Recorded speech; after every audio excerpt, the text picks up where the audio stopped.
How long should that take to populate on the group page to actually be live? A few seconds. All right. You're live. You can see it? Mm-hmm. Excellent. Thank you, sir. Yeah, have fun. Thank you.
Good morning, everybody. Happy New Year. Yes, myself and the Jewish people are celebrating Rosh Hashanah tonight, but we also have the beginning of another great NFL season.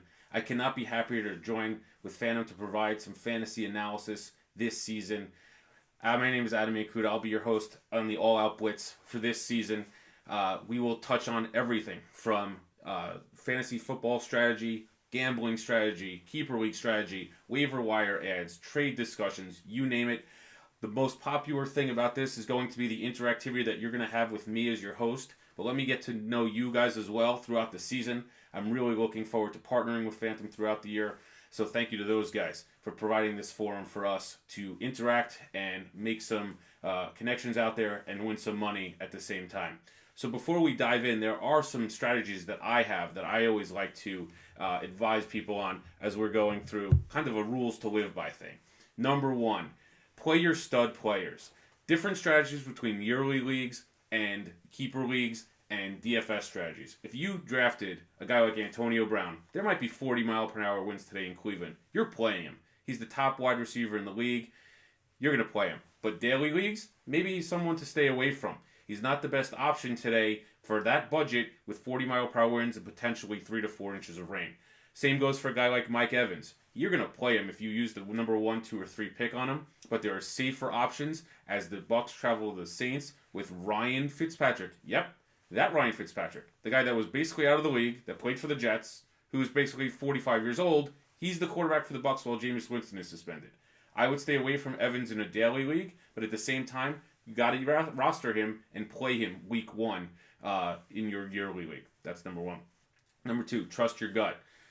Whether it's any circumstance, you always have to trust what you feel inside. So no matter what I say today or throughout the season, if you feel very strongly about something, you do it and you run with it. You take advantage of the fact that you have a ton of knowledge around you, but this is always what matters. So trust your gut, play the guys you think are going to make the biggest impact.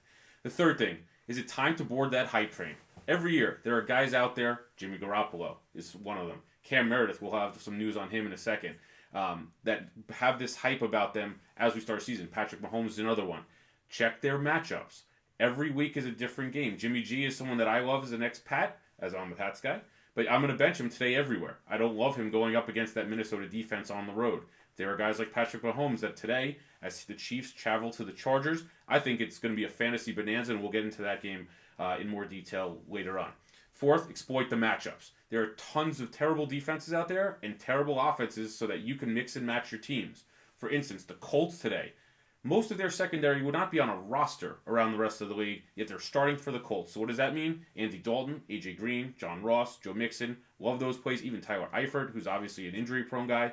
But for this week and this week alone, Eifert's a guy I would definitely put into my lineups and go up against the Colts.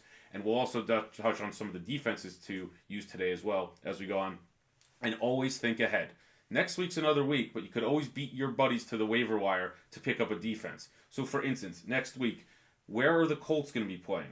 Where are the teams like the Saints going to be playing? Maybe you could take advantage of those offenses. And then some of the bad defenses as well, some of the bad offenses, so, like Tampa Bay, they have Philly next week. Maybe you add the Philly defense or think ahead that you're going to roster them in DFS next week. So I think that's really big. Right now, let's dive right into questions right off the bat. And I know that Zach Rosenberg had a question out there about which quarterbacks to stay away from in DFS today. I mentioned one. I don't think Jimmy Garoppolo is going to have a good day. Biggest problem I have with Jimmy G on the road against the Vikings are hungry. They got embarrassed in the NFC Championship game. They were one game away from hosting the Super Bowl in their home stadium. I would be very leery of Jimmy G on the road. Again, not great wide receivers. He's got Pierre Garçon, Marquise Goodwin. Not great weapons. Their best running back, Jerick McKinnon, is out for the year. George Kittle coming into this game, their best tight end. He's hurt and banged up. He'll play, most likely. I would stay away from Jimmy G, number 1. Number 2, Tyrod Taylor and Big Ben. Again, if there is a 30, 40 mile per hour wind gusts in Cleveland today, those are guys I'm staying away from. Big Ben usually could throw through that kind of a storm, but again, better options are out there as well. Some other guys I would probably stay away from is Ryan Fitzpatrick, Nathan Peterman, Ryan Tannehill, Marcus Mariota. Whether they stink or they're actually in bad matchups, I think those guys are ones that you want to see more from before you're going to roster them in any format. It's week 1. As I said, you got to play your studs anyway. Look into the matchups. So that's kind of that strategy there. We'll kind of kick it off to any other questions as we see. But some other ideas as we kind of are going here. The Ravens defense. Take a look at them today. Do you really think that Nathan Peterman, the guy that threw like 12 interceptions last year against the Chargers, is going to come into Baltimore in the opener and do anything against that Ravens defense? I truly do not think that's going to be the case. I think the Ravens probably only give up 6 or less points today. I don't see the Bills doing much of anything. I love the Ravens defense in this spot. And on the other side of the ball, I see the Ravens defense creating some short fields for Joe Flacco. So what is that going to mean? Alex Collins near the goal line. I think red zone opportunities for people like Michael Crabtree. And I also think the deep ball is going to come into effect here with Joe Flacco as he hits some long balls to John Ross, the guy that was on the Cardinals. Sorry, not John Ross, John Brown, who comes over from the Cardinals. I think there will be some opportunities there to really take the roof off of the Bills defense. So as we kind of go through here, any questions that you have within the forum, just simply post a comment into the live stream of the video. We'll be happy to go through that and certainly answer any questions you have, again, about any gambling stuff. We'll talk about the lines later on. We'll also talk about your daily fantasy lineup questions. We answered a bunch this morning within the forum in terms of guys that are in and guys are out. We'll keep track of also the injuries, and here are some late-breaking news coming out. Ronald Jones, the rookie in Tampa Bay. Many thought he was going to be the starter for the Bucs after they drafted him from USC. He's out today, healthy scratch. That means just a lot of Peyton Barber in a matchup I don't love him for in New Orleans. This is one I think the Saints get up early big. We'll kind of ride Alvin Kamara and Mike Gillislee, who we'll touch on later, in the second half. And Peyton Barber, unless you're going to rely on him to catch 4, 5, 6 passes in a PPR league, I would stay away from him in week 1. Play a better matchup, potentially not even next week, because the Eagles are really stout against the run. But I would stay away from Barber and Ronald Jones, despite the fact that Barber's going to be the bell cow for the Bucs today. Another injury, Marlon Mac inactive for the Colts.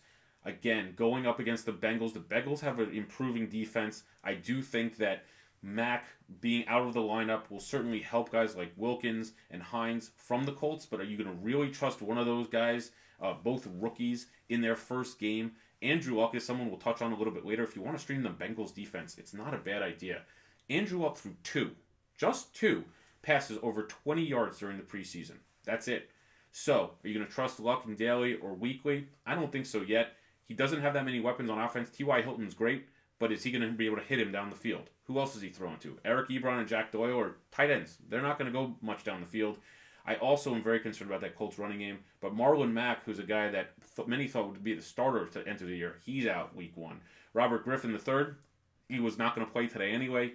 He's inactive for the Ravens, so that's one thing to look at. The other big news of the day, and I was going to touch on this a little later, Cam Meredith, the receiver for the Saints that was brought over from the Bears, suffered a gruesome injury last year, missed most of the year. Many expected him to come on and become Drew Brees' number 2. Well, guess what? He's out today. He practiced somewhat during the week. He was seen warming up this morning with the practice squad guys, but he's been out. He's been ruled out. 2 big opportunities for the Saints and very cheap options in daily fantasy. Austin Carr went to Northwestern, was very productive in college. He, again, fits the mold of that slot receiver, Cole Beasley, Wes Welker. He's never going to be Wes Welker, I don't think. Sorry to the Carr family on that one. But also the other opportunity there is Quan Smith. Big name to keep in the back of your mind, especially moving forward. Very talented receiver. Went to UCF, was part of that undefeated team last year that ran the table with Mackenzie Milton at quarterback. He was their big play receiver. What do the Saints love to do? They love to extend the field. They have Mike Thomas. They got Kamara. I think today's a great day for Tre'Quan Smith to make a name for himself, and we always wonder, who's that rookie that's going to step up out of nowhere week 1? Tre'Quan Smith's a name to watch today, in addition to some of the other rookies. Question from Zach. Cowboys over under 9 wins this season. Great question. I'm going under. Couple reasons why. I do not like what I've seen from the offensive line. Unfortunately, the Travis Frederick situation with his illness is going to debilitate them to a degree. I think they have replacements there. However, who are they throwing the ball to on the Cowboys? And can we really trust Dak Prescott? They have a stud running back in Ezekiel Elliott. He's one of the top 5 backs in the league. But when you look at their receiving core, you have Allen Hurns, who, yes, caught double-digit touchdowns one year in Jacksonville, but they let him go, and they're short on receivers. They also have the rookie, Michael Gallup, who I really like. I think he's another one of those receivers as the year's progressing as a rookie, he might make a statement today. He may not, but he's someone to keep an eye on. I like his pedigree coming from Colorado State. They've developed a bunch of good receivers recently. But again, is that the one person that you're going to have confidence in doing? I also think Cole Beasley, he's a slot receiver. Terrence Williams, he's been a journeyman now. He's not a journeyman because he's been on the Cowboys, but he's a mediocre player. They lost Jason Witten. They lost Des Bryant. I'm very against picking the Cowboys over 9 wins this year. I also am not the biggest believer in Dak. I think he was very good when they had a stout offensive line and a stud running game to go along with the guys like Witten and Bryant, who were his security blankets. So to me, the Cowboys playing in that division where I think the Eagles are going to be very good, the Giants are going to be improved, Washington's going to be solid, maybe not spectacular, maybe a 500 team. I think the Cowboys are probably around that 7-9 range this season. And if I'm wrong, I'm wrong, and I'll hear it from a bunch of the people out there in the FANTOM community for sure. But keep asking your questions as we kind of go through. Add your comments to this section. We'd be more than happy to answer them for you. With that being said, we'll turn quickly to players that I'm watching week 1. I think Jamal Williams of the Packers is someone that I really think can establish himself as a huge running back right now today. And the reason I say that is because of his opportunity. Aaron Jones is suspended for the first couple weeks of the season. Ty Montgomery's really the only other back in for the Packers this week. So are the Packers really going to just rely on Ty Montgomery to come out of the backfield? Jamal Williams played really well for them last season, if you remember. He also had a very good collegiate career at BYU, where he was a real hammer at the goal line especially. So what I think is going to happen in this game, I don't trust Mitchell Trubisky on the road in Green Bay. I think Green Bay builds up a lead in this game and then is salting it away in the second half. I think Rodgers is going to come out motivated. He's going to want to live up to all of the preseason hype. He just signed that mammoth contract a week or so ago. He's got the receivers, and I think Jamal Williams is going to benefit from the fact that Rodgers is back. I expect Williams to go over 100 yards and a couple touchdowns and actually establish himself as the back in Green Bay. And then when Aaron Jones comes back, we'll really see how that kind of shakes out as whether Aaron Jones is going to get much of a run after that. So that's one name to certainly keep an eye on. Another name today to take a look at is James Conner. We all know the Le'Veon Bell situation. Not with the team this week. Who knows when he's going to come back. Conner, again, very talented running back at the University of Pittsburgh State. Got drafted by the Steelers. Great story as he overcame many issues during college. But what I like about Conner today is the opportunity. If there are going to be 30 to 40 mile per hour winds in Cleveland today, my guess is Big Ben's going to dink and dunk and hit Antonio Brown, but they're going to rely on that running game to try to wear down the Browns on the other side of the field. I'm actually bullish on Carlos Hyde too, but for someone that might not know a little bit about James Conner, very successful as I mentioned in college, I think he has a huge opportunity today to really demonstrate why the Steelers are going to potentially move on from Le'Veon Bell after this season. I really think Conner's in line for probably 20 to 23 carries. I would say 80 yards or more in a score. So if you're looking for a solid running back 2 or a sneaky, cheaper DFS play this week, I think he's the way to go for certain in that weather situation.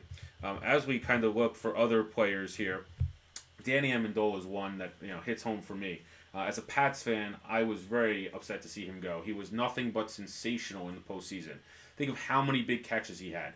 The touchdown pass from Edelman against the Ravens in that comeback a few seasons ago. How many Super Bowl catches did he have? He had one against the Seahawks. He had one against the Falcons. He scored a 2-point conversion against the Falcons to get that game even in the fourth quarter. Amendola is a great and reliable weapon for any offense.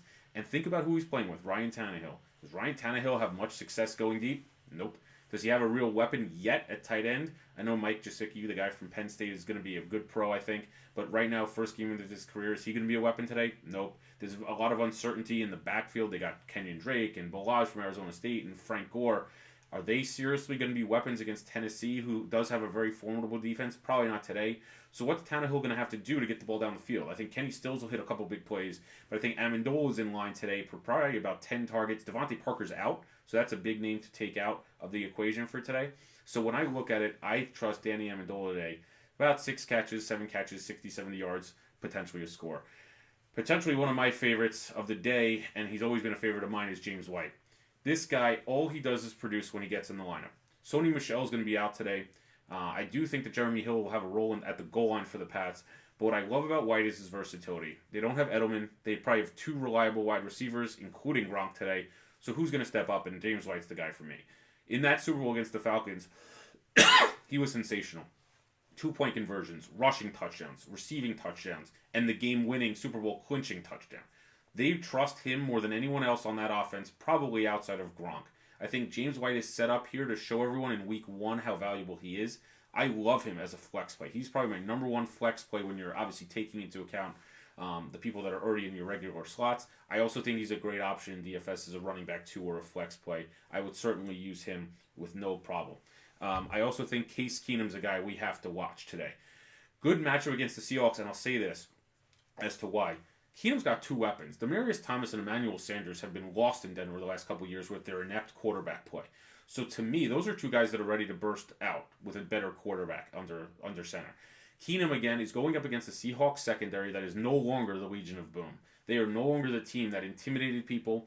And even with Earl Thomas back, who returned earlier this week, how is that defense going to play at altitude in Denver? They haven't practiced this preseason at altitude. When you take a team on the road in week 1 that's probably not in the best shape as we saw the other night from the Falcons and the Eagles, my thought is the Broncos actually come out on top in this game, and at the same time, they allow their receivers to really flourish in this offense. And the biggest key for me when you're talking about Keenum and his success with the 2 receivers is the running game. Royce Freeman, a name I'll mention repeatedly during this show. Stud running back out of Oregon. I think he's going to be the Rookie of the Year. Don't hate me, Saquon Barkley and Giant fans. I just think Freeman's going to have a bigger impact on his team than Barkley on the Giants. They got OBJ, they got Evan Ingram, they got Eli, they got Sterling Shepard. Royce Freeman is going to win Rookie of the Year because I think he's the best back by far. I've heard nothing but great things coming from their local reporters out in Denver. And I do think Freeman's going to win Rookie of the Year. So when Freeman's rushing the ball and there's that threat there on the ground, I think that'll free things up for Keenum in the play-action game. I think Emmanuel Sanders and Thomas are motivated to have big seasons. So for me, those are 5 guys I would take a look at today, and certainly there are others as well. Again, post any questions that you have directly into the video stream, and I'd be happy to answer those as well. We will be checking throughout the day in terms of news updates. Whenever we see some breaking news happen, as I'm reloading my page here to see about any additional injury news that we'll have that we could bring to you, inactives as they're coming out. Again, Devontae Parker now officially out for the Dolphins. So as I mentioned, Kenny Stills, Danny Amendola.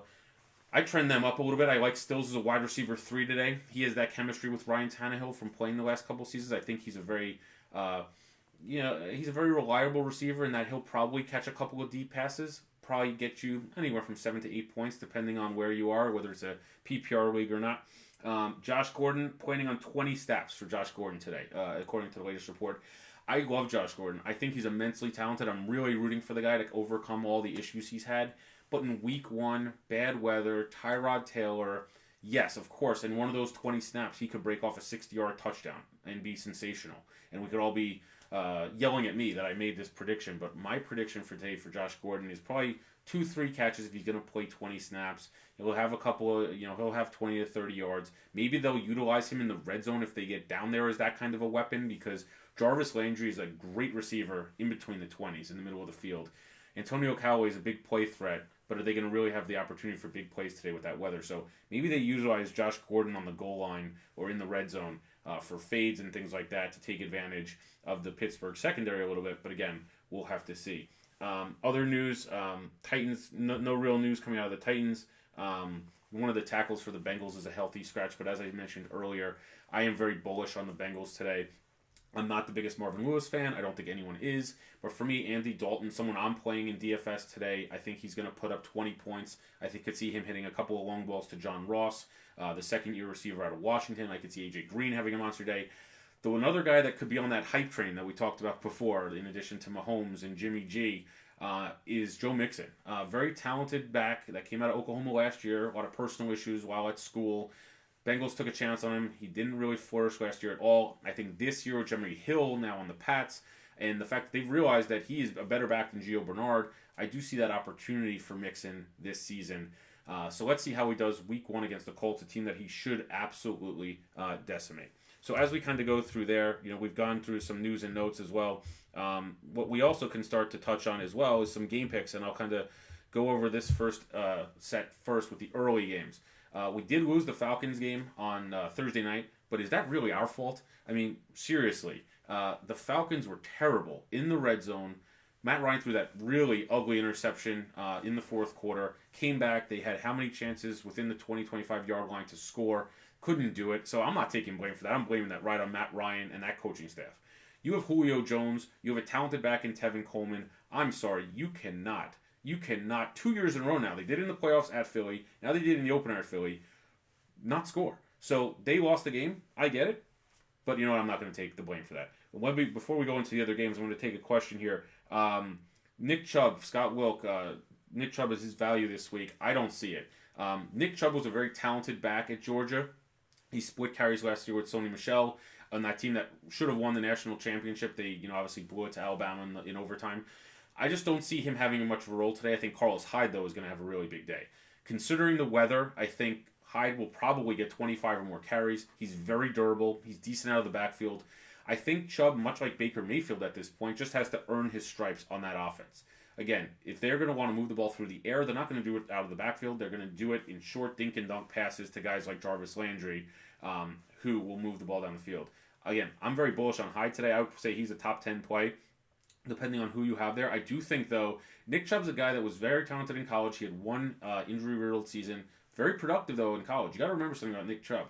Chubb and Michelle split carries, yet he still was a stud at Georgia. Still scored plenty of touchdowns, got plenty of yards, could catch the ball out of the backfield if need be. I just don't think week one he's the best bet to do anything of value. So if you have other options, Scott, jot them down here in the comment section, and I can obviously walk you through who I would recommend with no problem.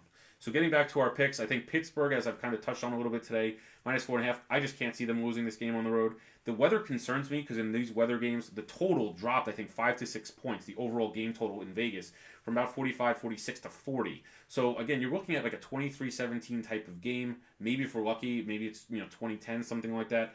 It concerns me that the weather is there, obviously, with the Steelers, because, again, if it's nasty, who knows? There might not be too much scoring. But I just don't see the Steelers losing this game outright at all. Not to mention the fact I think that there is a lot of rebuilding for the Browns to do. I think they're going to be improved.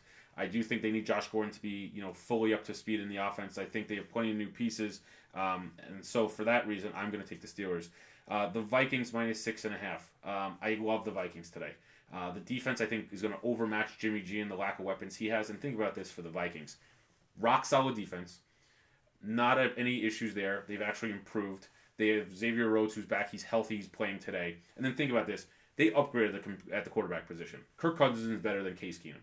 They also get Dalvin Cook back, who was on a rampage last year at the beginning of the season, and now he's back and fully healthy. He's not on a stat count, according to reports this morning. So they got Dalvin Cook. They got their two solid receivers in Thielen and Diggs. They got a solid tight end in Kyle Rudolph and a solid defense. So what I see today, I do see this game a little bit of a blowout. I say 27-13, somewhere in that area for the Vikings. Next game, Bengals and Colts. I touched on that earlier about how much I love the Bengals this week. I don't know how they're an underdog, especially 2.5. Getting 2.5 points. Give me those 2.5 points any day of the week, including Sunday, which is today. I say 26-20. Bengals, again, I'm very leery of Andrew Luck. 2 passes over 20 yards in the preseason, and one of the touchdowns he threw to Eric Ebron was a flailing duck, which I could have thrown. So that concerns me. Until Andrew Luck is back fully healthy, I'm concerned about the Colts. And again, they have no defense to speak of. So they didn't really address that in the offseason. I think this is one of the games, though, that Dalton really steps up. Best bet of the week for me, Baltimore, -7. Some of my buddies are Ravens fans. If you're out there watching, this is for you. But Mr. Peterman, the guy from Seinfeld?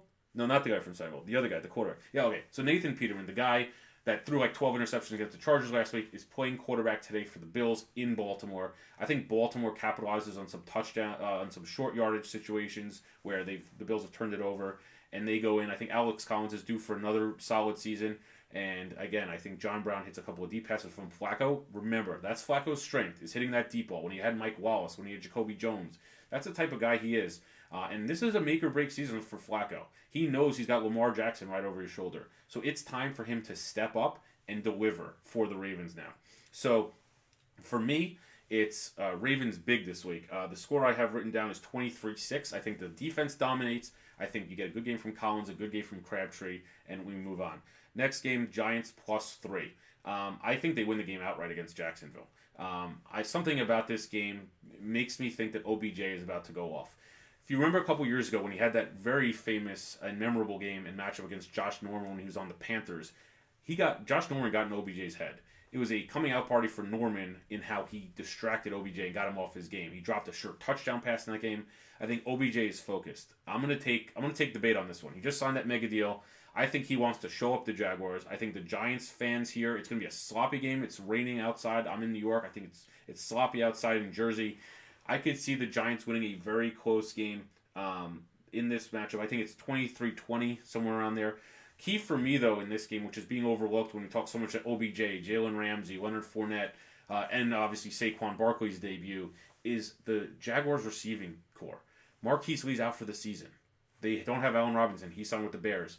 Allen Hurns is with Dallas. Who is Blake Bortles throwing to? You have a collection of guys, Keelan Cole. Who? D.D. Westbrook was a very good receiver at Oklahoma. I actually think he takes a nice step this season. And you have a couple of other guys that just aren't guys that you'd ever roster on your team for fantasy purposes.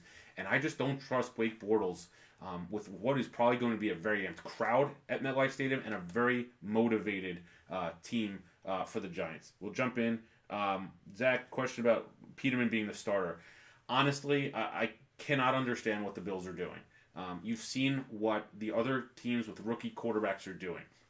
Baker Mayfield is not playing because they have a very reliable, trustworthy quarterback in Tyrod Taylor in Cleveland. He led Buffalo to the playoffs last year. The same Buffalo Bills team that's now playing Nathan Peterman was in the playoffs.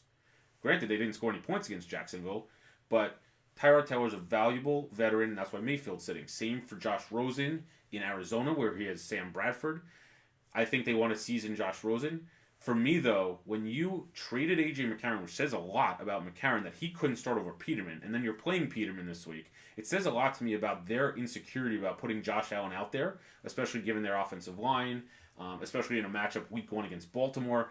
So, much like other people have done over the course of the last few seasons, maybe it's just a 1 or 2 week audition for Peterman to potentially use him as a trade chip, which I don't think he would be, and then get Allen up to speed. Let him watch the game in real time, for the first couple weeks of the season, and then potentially maybe week 3, week 4, he takes over. I do think Allen, though, again, he's going to be the one quarterback in this draft class that's going to be under the microscope the most for me. I think Mayfield's going to be solid. I think Darnold is going to be really good. I don't think soon because I don't like the weapons on the Jets, but I do think he's going to be a very good pro. And for me, Allen's the real question mark there. For sure. So hope that answers your question, Zach. We'll turn now to the Saints and Bucks. I mentioned this earlier. I think that the Saints are going to roll in this game. I think Fitzpatrick is very obviously done. He's over 40 years old. Mike Evans is going to struggle to get separation from that Saints secondary. I don't trust their receiving core outside of Evans. Their tight ends are okay, but again, are they going to get separation from that solid Saints linebacking core? And I just don't think Peyton Barber's enough of a threat where Fitzpatrick is going to have that much time to throw, and then they're going to key on Fitzpatrick in this game, I think, and I think he's going to be overwhelmed. So I love the Saints -9 at home, even without Mark Ingram. The Houston Texans +6. Now, if you're on this, you'll know that I'm a Pats guy. I've said that in the forum, and if you know me and you're watching, you know I'm a Pats guy. This game worries me from one standpoint. Last season, Deshaun Watson was, before he got hurt, led the Texans into Foxborough and only lost by 3 in a game that went back and forth, 36-33. So 6 points is a lot here. The Pats' offense doesn't necessarily concern me. Brady's always lit up the Texans. No matter if J.J. Watt or Clowney or Merciless is playing, he's always done extremely well. So in that kind of situation, the Pats' offense doesn't worry me. The Pats' defense is always a concern for me. We saw what happened in the Super Bowl. Granted, Malcolm Butler was not there for whatever reason, Bill. Could you answer that, please? Why didn't Malcolm Butler play? We would have had a 6th ring.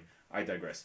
But for the Texans, I think they have a good opportunity here. Will Fuller is out. So that does create more of an opportunity for the Pats to key on DeAndre Hopkins. But what I think they will also do is try to stop Lamar Miller on the ground and double team Hopkins. But to me, this is just too many points. I could see the Texans winning this game outright. So when I'm getting 6 points, I'll take them. And if the Patriots blow them out this week, awesome. We are 1-0 and we blow out the Texans. And then the last game on the early slate is Tennessee at Miami. I don't think Miami's good at all. They have no answer at running back. They have a guy in Kenyon Drake who's very good, but then they brought Frank Gore in to take carries away. I love Frank Gore. I wrote an article on FanCred a few weeks ago that I said Frank Gore's a Hall of Famer. I just don't think at this point of his career, it makes sense. Then they drafted Kalen Ballage from Arizona State. They don't have an answer there. Devontae Parker is their best receiver. He's now out. They have no answer at tight end. And you saw what Tennessee did and started to do in the playoffs last year. It's transitioned away from DeMarco Murray, who's now gone, to Derrick Henry. Henry lit up the Chiefs in what I think is a precursor of what's going to happen this year to the Chiefs. I think Henry's going to have a big day. Dion Lewis, who comes over from the Pats, is very versatile out of the backfield. And the big coming out party, in addition to Henry, is Corey Davis. Remember that name. Last year, he was drafted within the top 10 by the Titans, really as their number one receiver. He was banged up much of last year. He put up outstanding numbers while at Western Michigan. And I think this year he truly becomes that number one receiver, both in fantasy for your team. I think he explodes. I think he becomes Marcus Mariota's go-to guy. So he's someone to definitely take a look at. Again, keep those questions coming within the forum and the video. Happy to answer all those questions for you. We'll go in, because no one has questions right now, to the afternoon games, 4 p.m. games. The Chargers and the Chiefs. Love this game. Absolutely love it. I think there's going to be a ton of points. I can't wait to see Mahomes go on the road with against the Chargers. A Chargers team, remember, with no Joey Bosa. He is out today, and reports this morning actually stated that he could be out longer than just that short period of time. And for that, I'm really concerned about the Chargers. Their secondary lost someone in the offseason training camp.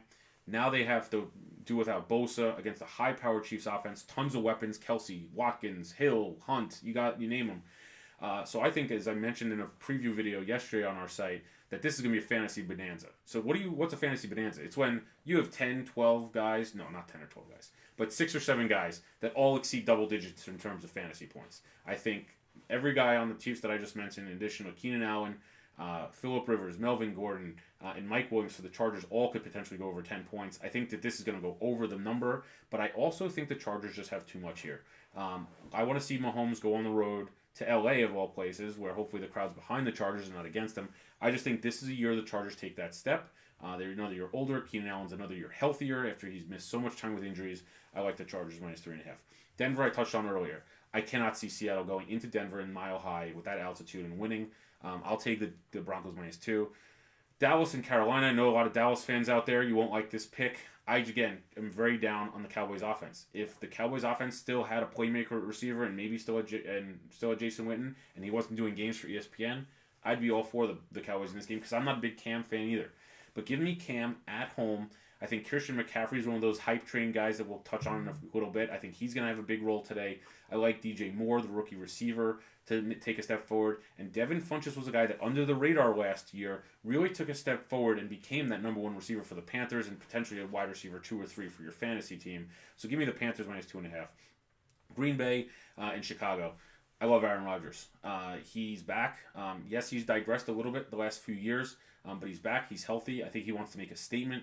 He wants to prove that contract was valid, which we all know it was. I think he exposes some of the weaknesses of the Bears, and I just cannot see Mitchell Trubisky putting up a big number today in Green Bay. For that game, I have 33-13. I'll go back. Carolina 24-17, Denver 24-20, and the Chargers 30-21. If you're curious about those scores, Washington and Arizona. I couldn't tell you a game that I'm looking forward to less than this one. The starting quarterbacks in this game are Sam Bradford and Alex Smith. I'm sorry, that doesn't get me excited. Also, Washington is now running Adrian Peterson out as their starting running back. This isn't 2008 anymore. The fact that they couldn't find anyone else on the wire, on the waiver wire, or off someone's practice squad, or someone that was cut, is really disappointing, and especially for Redskins fans. So I don't like the offensive weapons on either side of the ball, outside of David Johnson and Fitzgerald for Arizona. But again, Sam Bradford's throwing them the ball, and Washington has a decent defense. So in this game, I'm actually going under the number. I think this is like a 17-13 game. The number is 44, so give me the under in that game. Detroit against the Jets. No surprise if you know me, I never picked the Jets. As a Pats fan, regardless, I just don't trust Sam Darnold becoming the youngest player to ever start a season opener. Going to Detroit for this one. I think Stafford's got a loaded offense again. He's got 3 solid receivers: Golden Tate, Marvin Jones, Kenny Galladay. They do have a solid backfield. I think Kerryon Johnson is one of those rookies who in 2-3 weeks is going to be someone that is contending for the number 1 job on his team. You got LeGarrette Blount, who's always a bruiser. He's won the last 2 Super Bowls. So if he's a good luck charm, he was on the Pats team that beat the Falcons. He was on the Eagles team that beat the Pats last year. Hey, maybe he's the good luck charm, and that's why they signed him. Do not expect Blount to replicate that 18 touchdown season from a few years ago against against when he was with the Pats. But what I would say is go with your gut here as well. I just don't think Darnold on the road gets it done. And 6 is not a huge number. And then the Rams. Everyone's darling this year. I mean, how can you not love what this team did in the offseason? They re-signed Aaron Donald to the long-term contract. They brought in Marcus Peters, Aqib Talib. Their defense is loaded.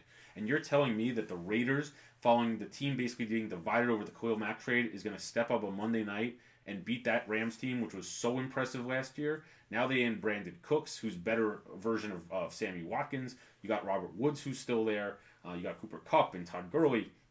To me, the Raiders are at least 2 years away from doing anything truly special in this league.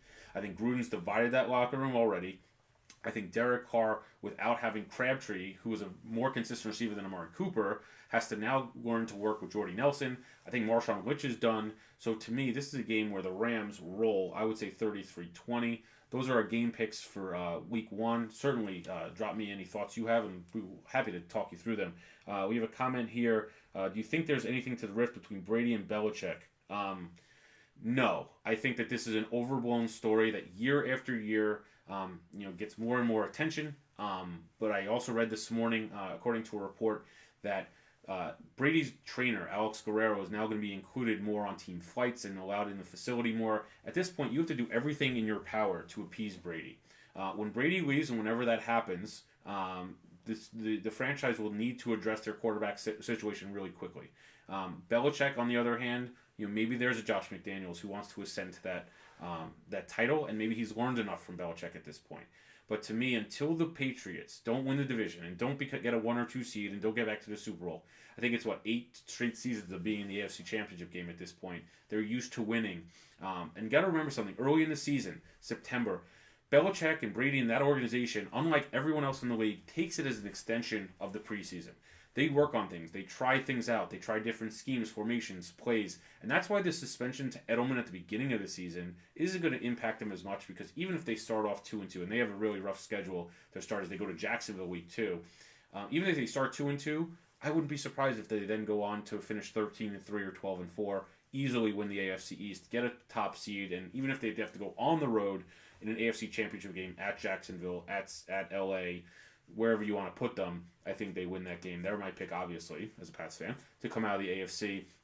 And we'll kind of go into that later. One piece of news here, Jordan Wilkins, the running back for the Colts, is going to be their week 1 starter with Marlon Mack out. I do think that's a great opportunity for Wilkins to come out and have a big debut. Nyheim Hines is another guy, a rookie from NC State, that might see touches in the passing game for the Colts running backs. He's very talented. He could certainly do things out of the backfield that I mentioned. So this is a game that I think the Colts are going to be trailing, so maybe you'll see more Hines in the second half as they're trying to come back. But again, if you're going to tell me that Wilkins and Hines are going to be their 2 healthy backs, someone needs to carry the ball, especially if they get down to the goal line.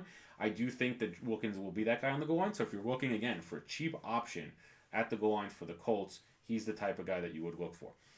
With that being said, I want to touch on a little bit here about some DFS targets for week 1. So these are for your daily fantasy players out there. Sorry that we've only been talking really about game predictions and things like that. Let's dive into some guys that I'm really looking for. Andy Dalton is a name that we've come up with. I think he's very reasonably priced across the board.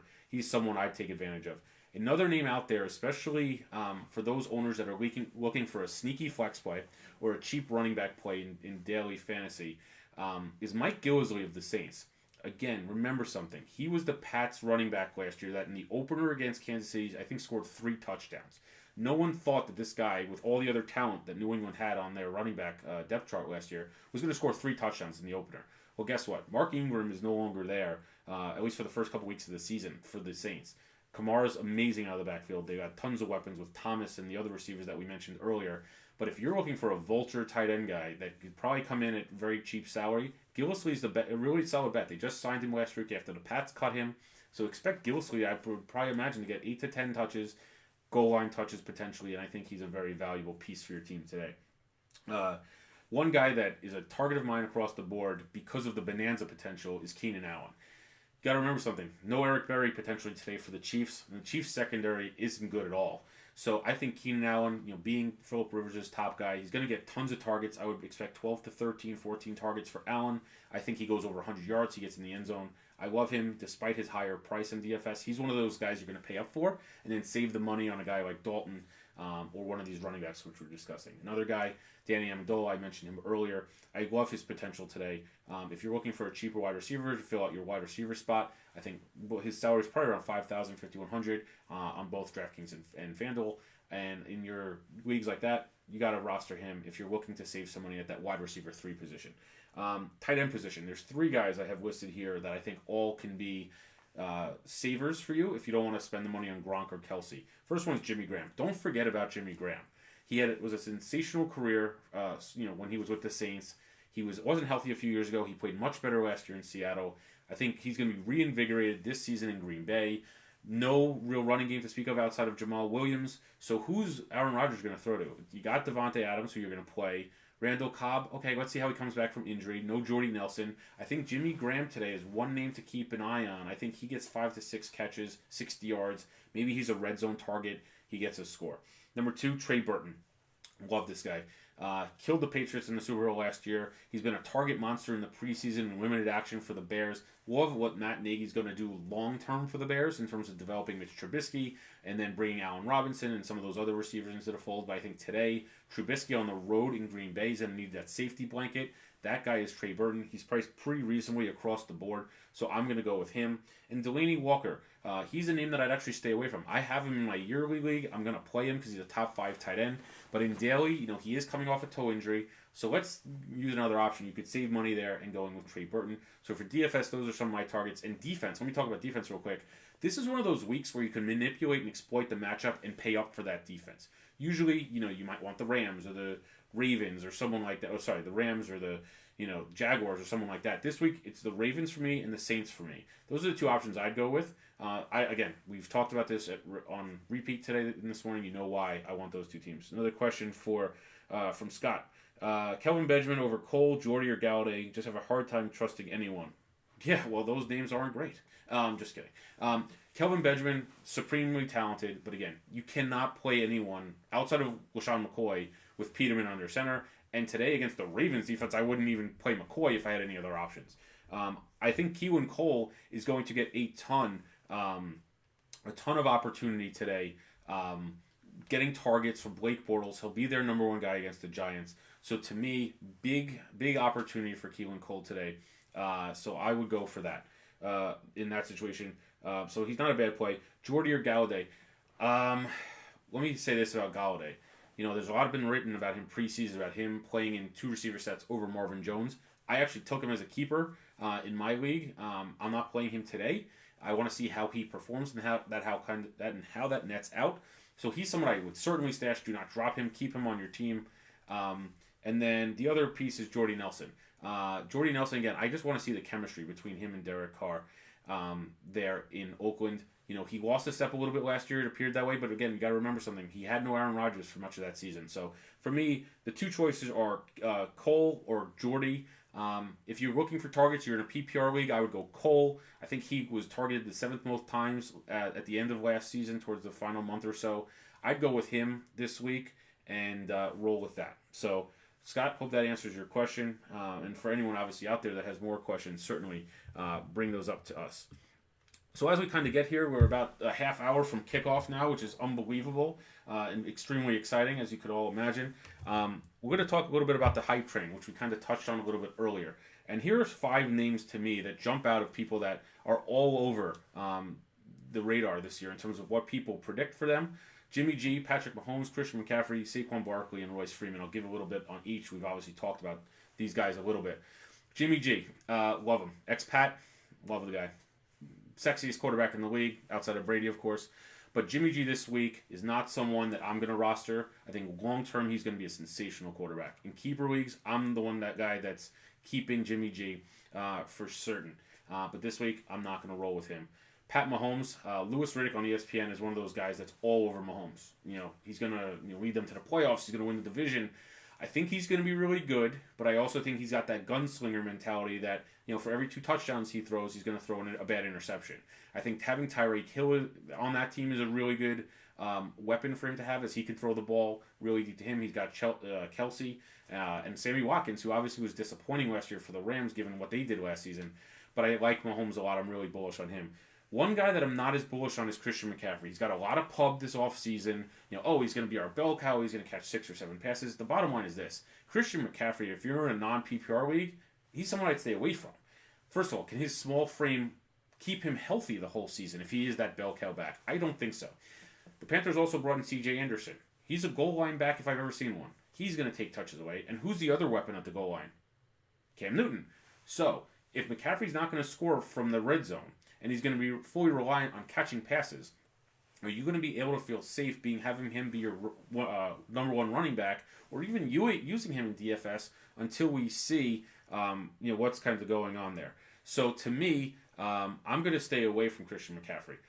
We'll answer a couple of quick questions here in the forum. I'll come back here. Ari has a question. Start Connor or Crowell today? Great question. To me, very good question. I'm going to go Connor here. Reason being, I think Connor, there is really no other back there. And given the weather, they're going to have to run the ball. And I also think Connor's got a better offensive line. He's got more talent around him, more opportunity.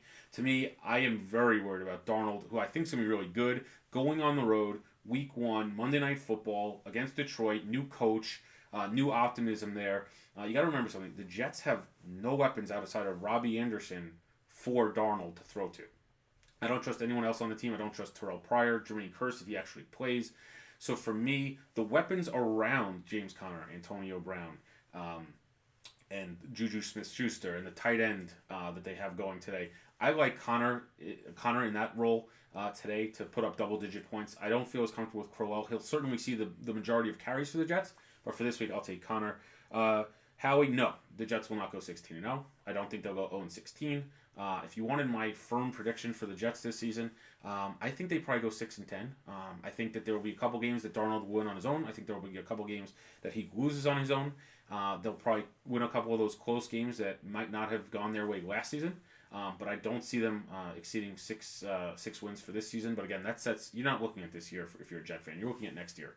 You will have the opportunity to get another receiver. Potentially there's someone on the trade market if you want to pick up Emmanuel Sanders or Demaryius Thomas if the Broncos struggle early this season. So that's someone I would certainly look for. Before we jump in back to this list, the hype machine, Martavis Bryant, a guy that was on the Steelers, he was then on the Raiders. One bold prediction, which I'll also talk about a little later, I do think that Martavis Bryant will never play another down in the NFL. He's facing a 1-year suspension potentially for substance abuse again. Unlike Josh Gordon, who's immensely talented, Martavis Bryant hasn't really living up to his potential. And he's one of those guys that I unfortunately see as he could just fall along the wayside, especially if he has to sit out this season. But going back into the hype train names, Saquon Barkley.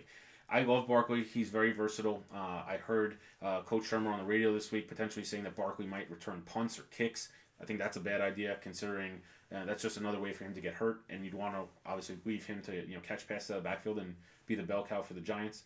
If you don't realize I love the word bell cow, I just think it's really cool. But I like Barkley this season. I just think with all the other weapons around him, the next guy on the list is going to win Rookie of the Year, as I mentioned. I think Royce Freeman has a huge opportunity.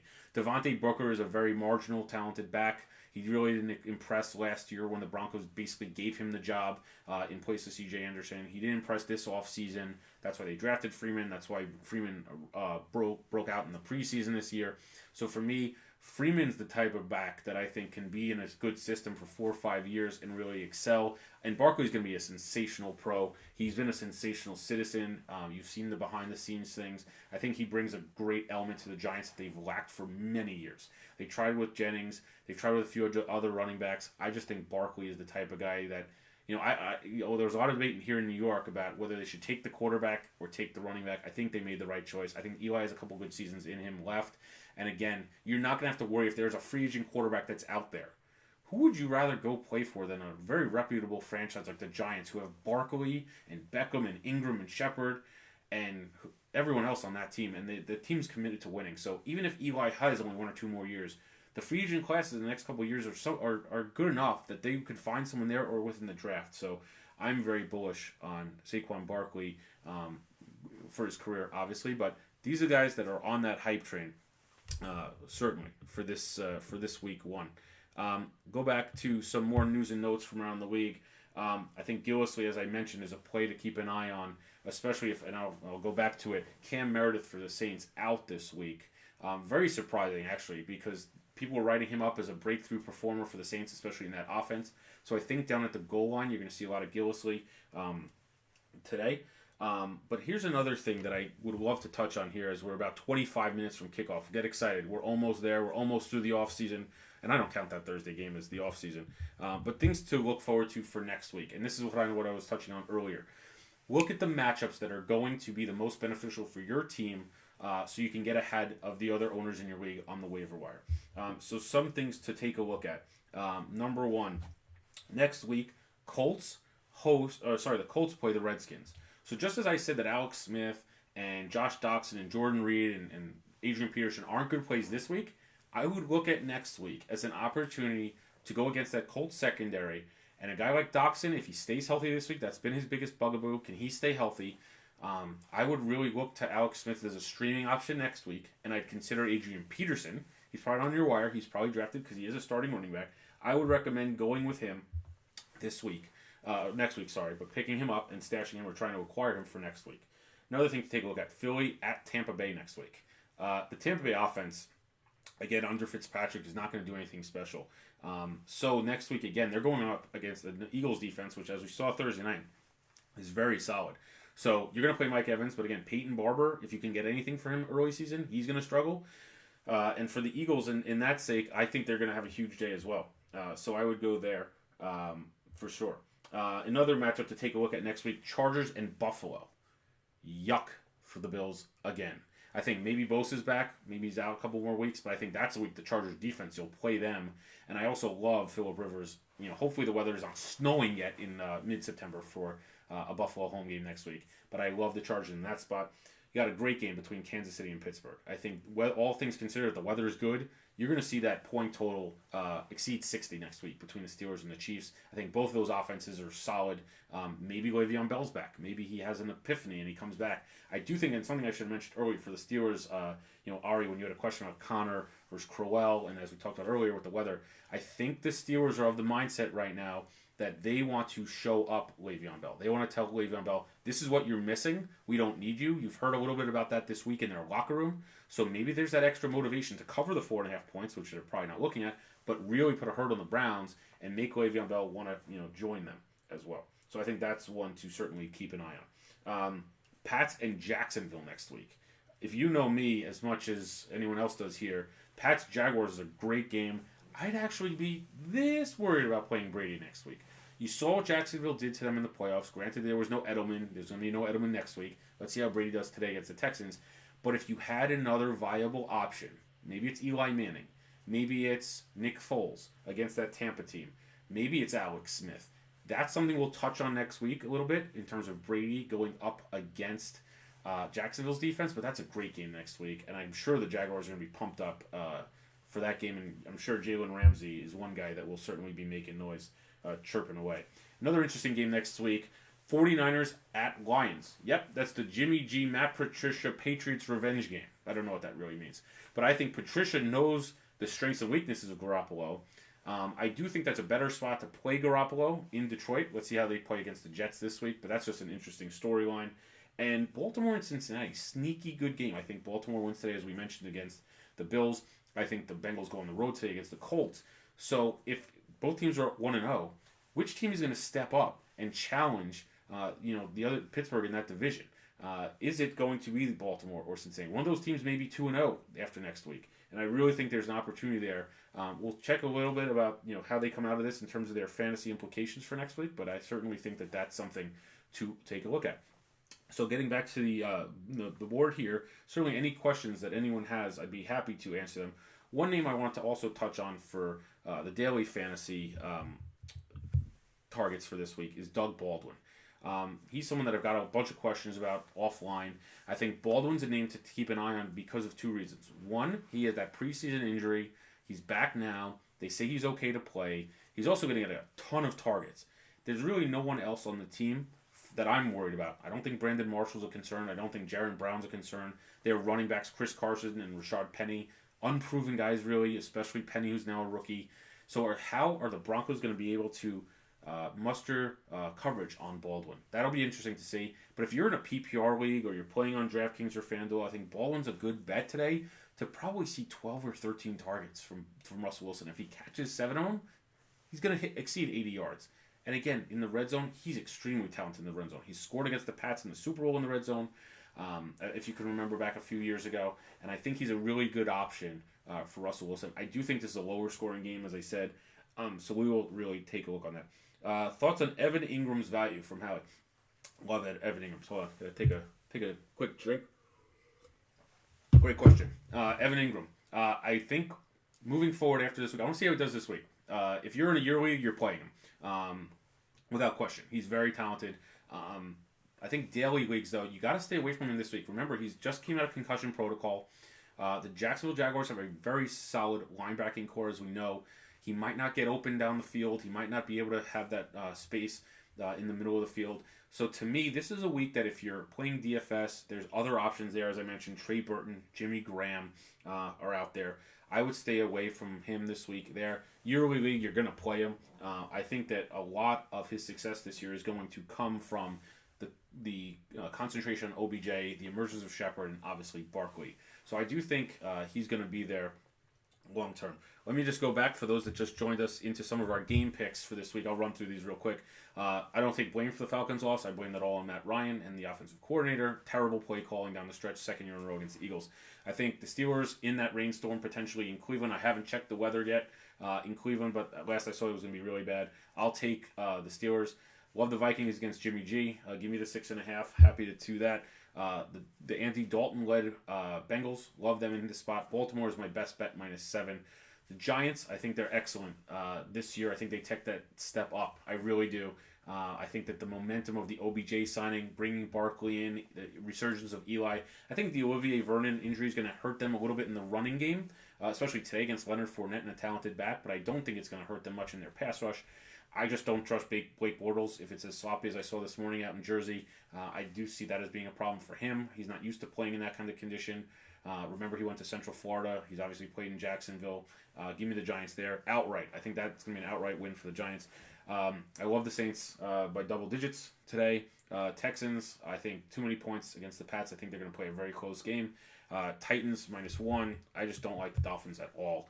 And I think Mariota takes a step, and I think Henry takes a huge step, as well as Corey Davis. Late slate, Chargers 3.5. Love this game. Fantasy Bonanza. I think you're just going to be checking that stat tracker, and every 2 minutes someone's going to be putting up some more numbers for the Chargers or the Chiefs. But I think the Chiefs are probably 4 to 5, 6 points. The score I gave earlier was 30-20, 30-21. So I think that it might exceed that. I think that, you could always get a backdoor cover here for the Chiefs too, trying to play catch up in the fourth quarter. Denver, love them -2. I don't know why I love this as much as I do, but I don't think Seattle going into that altitude week 1 is going to play very well.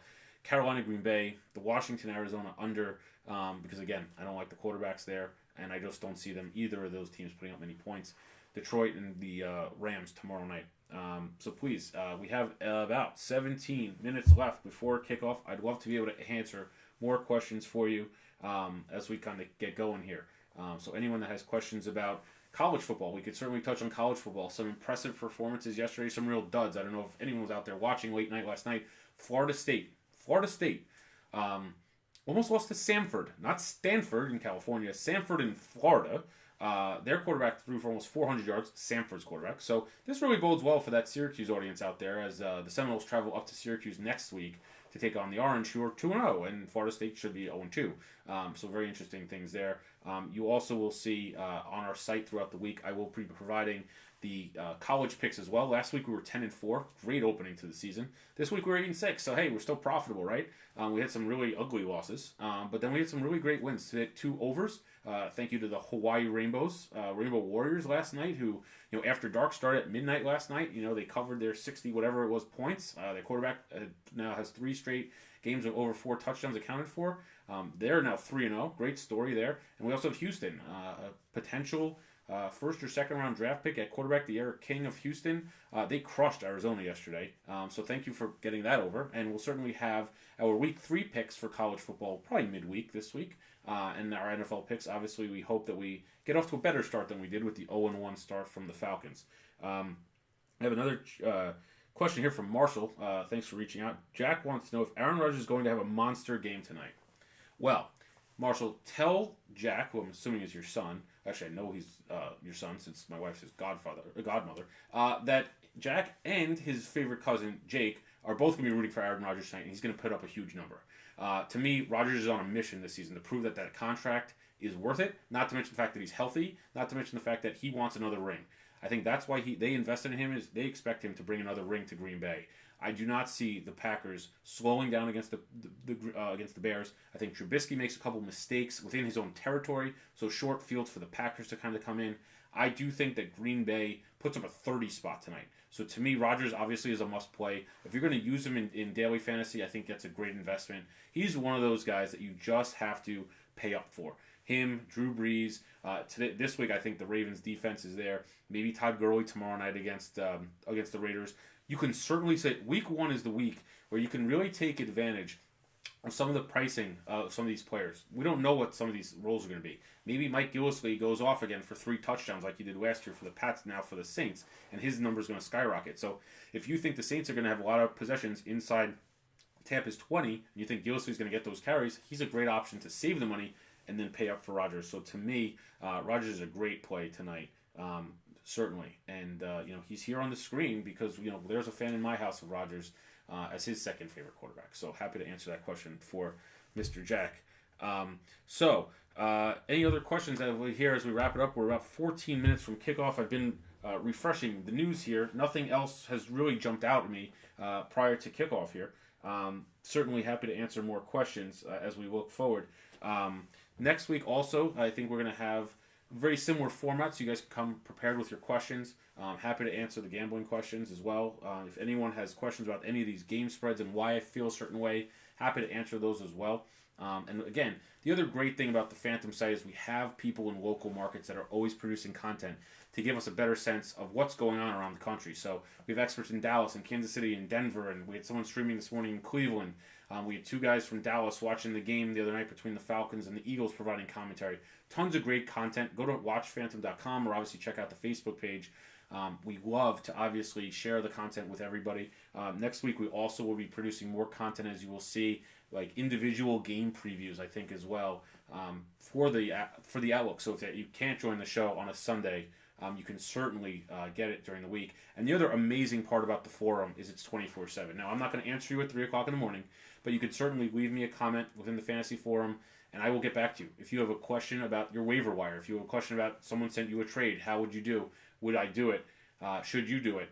Or you want to get in on a betting line early in the week because you're scared about it changing because of an injury, I'm there. You pose that question to me, and I will get back to you as soon as I possibly can. I think many of our avid readers have done that throughout this week, and I'm really happy to be able to give you that information ahead of time so you can beat those guys to the waiver wire and have your team set up for this week. So I'll go through my team, actually. It can kind of give you a sense of where I am in terms of my one keeper league, and then I'll also give you a lineup that I have entered here for my daily fantasy league. So let's go to the keeper league lineup first, and give me 1 second here. So the league, the keeper league, we have quarterback Tom Brady. Thanks to my son who picked him in the 3rd round. Love that pick. Got Todd Gurley and Derrick Henry as my running backs. I think those guys are going to have huge days. Really happy there. AJ Green, again, against the Colts. I think he's the type of person that is going to... I think he's going to have a really big week against the Colts this week. He's one of my receivers. Chris Hogan is another one of my receivers this week. He's going to, I think, go off today against the Texans as the most reliable receiver for that. And I think the other receiver I have this week is Delaney Walker, who's obviously playing tight end for the Titans. He's back healthy. He had a toe injury. He's now back. My defense, Baltimore. Thrilled to have Baltimore in my lineup this week. against the Bills. I think they're going to be huge. My kicker, we still play with kickers in this league. I don't know why. Caleb Sturgis, actually I'm the commissioner, I should just cancel it. Caleb Sturgis, I think, again, the bonanza game, the Chargers and the Chiefs. And my third receiver to get back is Danny Amendola, who obviously I've talked up here, former Pat. I think he has about 5 to 6 catches today. With Cam Meredith out, I could play Jordan Wilkins or someone like Kenny Galladay, but to me, those are the type of guys that I would wait and see on. One thing to take into consideration too is if you have an injury reserved spot on your team where you could take someone, and this is a keeper league obviously, or someone that's potentially going to come back in a few weeks. Darius Geiss is a guy that I love to jump on. Yes, he's out for this season, but if you're in a keeper league and you could potentially stash him for next season, he's the type of guy that I would love to use next season moving forward. Especially, that they're not going to use Adrian Peterson next year in Washington. They drafted Geiss to be the starter. He got hurt in the very first, obviously, preseason game. And to me, it's certainly one that I would use. So certainly use Geiss there. I'm just entering my lineup here for my college daily fantasy league. Hope you guys are out there watching. Can't wait to take you guys on this year. My lineup for FanDuel this week: Andy Dalton. No surprise, I've talked about him the entire show. James Conner, another one I've talked about the entire show. You'll see the trends here. Alvin Kamara. I think that as much as Gillespie may take away from Kamara at the goal line, who's Brees going to key on here? It's going to be Kamara. I could see him having 6 or 7 catches, 70 yards out of the backfield, rushing for about 80 yards, having a couple scores. I love paying up for Kamara this week. And then my receivers, I also paid up. Keenan Allen, who I talked about, I think he's going to go over 10 catches today. I think that game is going to be wild. Mike Thomas, another weapon for Drew Brees. I don't think anyone on Tampa Bay, especially with Brent Grimes out of the lineup today for Tampa, is going to stop him. Chris Hogan, you could see both the things there.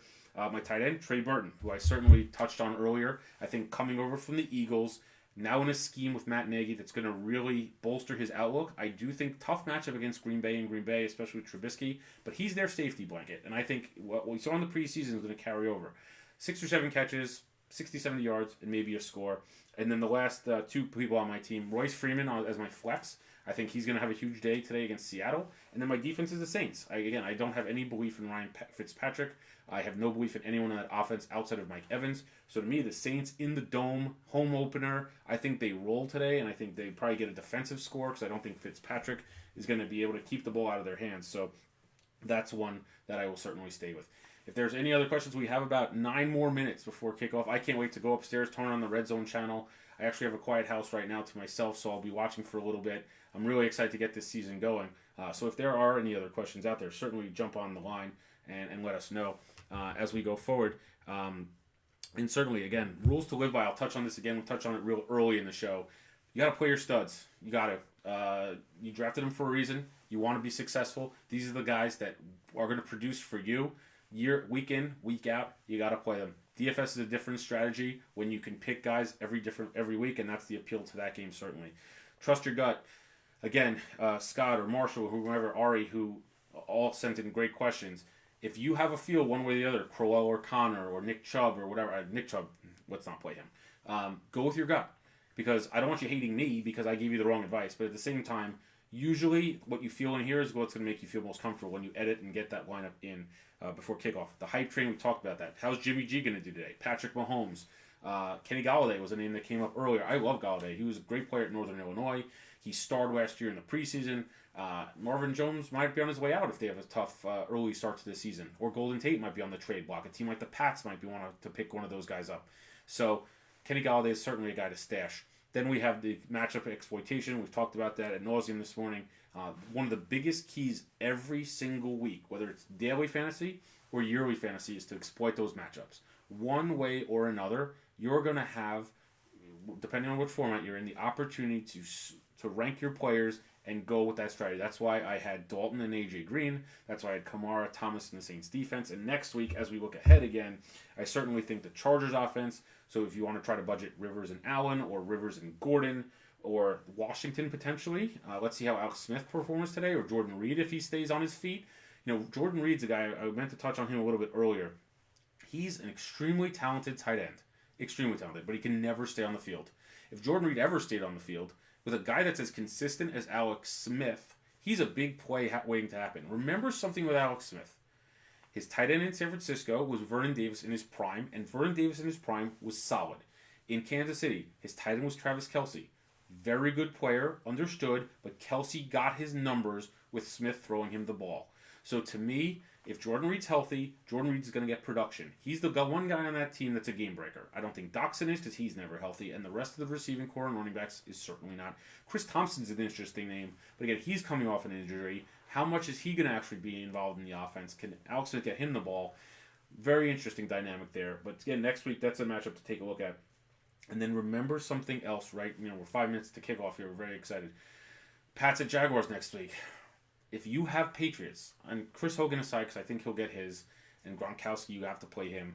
But if you have guys like James White that you want to use as your flex, or you have guys like that on your team, I certainly this week would look towards getting a backup for the Bradys, for the Whites, for the Hogans, not necessarily Gronk.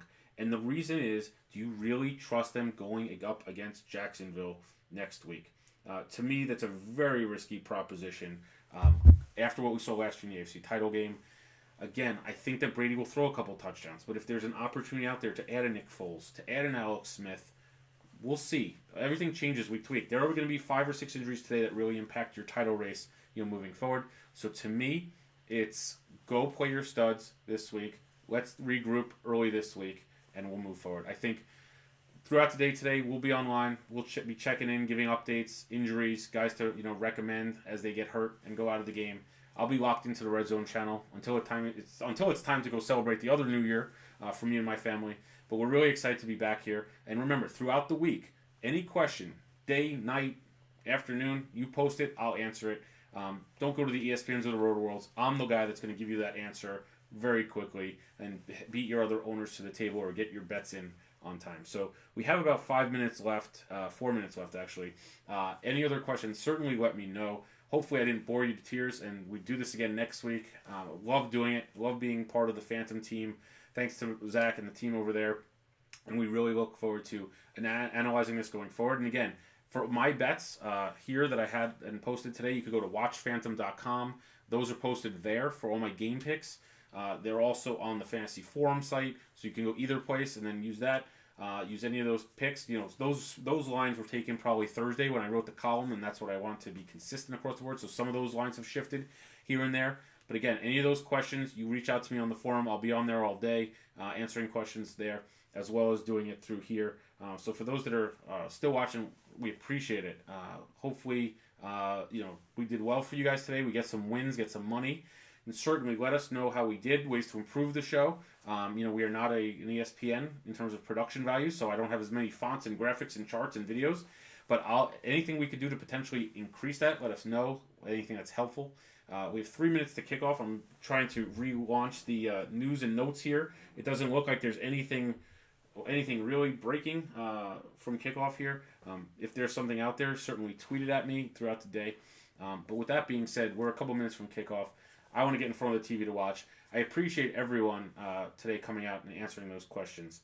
I'll hang out here for another minute or two as we get ready. And again, some bold predictions. Bold predictions. Sorry, 3 minutes left. Here are my bold predictions. Andy Dalton, Case Keenum, and Eli Manning all outscored Jimmy G today. I think that, in terms of Jimmy G's value against the Vikings, I don't like it. I think Dalton and Keenum each go over 15 points. I think Eli goes over 14. They're all going to outscore Jimmy G. Tampa Bay's leading receiver today, O.J. Howard, the tight end from Alabama. Second-year player. I don't like Evans. I think he's going to be shut down. I think Howard's going to be the safety net. He's going to produce for the Bucs. Gillislee and Jeremy Hill will both score today. So Hill replaced Gillislee on the Pats. The Pats then cut Gillislee. Jeremy Hill's going to play because Sony Michel's out. So I expect both to score a bold prediction there. Andy Dalton will have the most passing yards by the end of the day today, unless Aaron Rodgers goes bonkers against the Bears. I like Dalton to put up over 300 yards. Royce Freeman, we talked about this, over 100 yards in his pro debut against the Seahawks. I don't trust the Seahawks defense. I don't like it at altitude. We talked about this. Royce Freeman over 100. And the last one, Martavis Bryant, I touched on it earlier. Very sad. I had him as a keeper 2 years ago. I loved his talent coming out of Clemson. I thought he was going to be a double-digit touchdown guy every single season. The Steelers traded him. The Raiders cut him. He's now going to be suspended a year. Unfortunately for him, I think he's going away, unfortunately. Hopefully he comes back. Hopefully he gets his life together. But now that he's been cut by the Raiders and traded by the Steelers, last season or off season, I think he's out of the league. So with that, share us your bold predictions on the site this week. We look forward to being back here next week. Love doing it. Adam Mankuta for the All Out Blitz first show of the season ends today. Thank you so much, and let's play some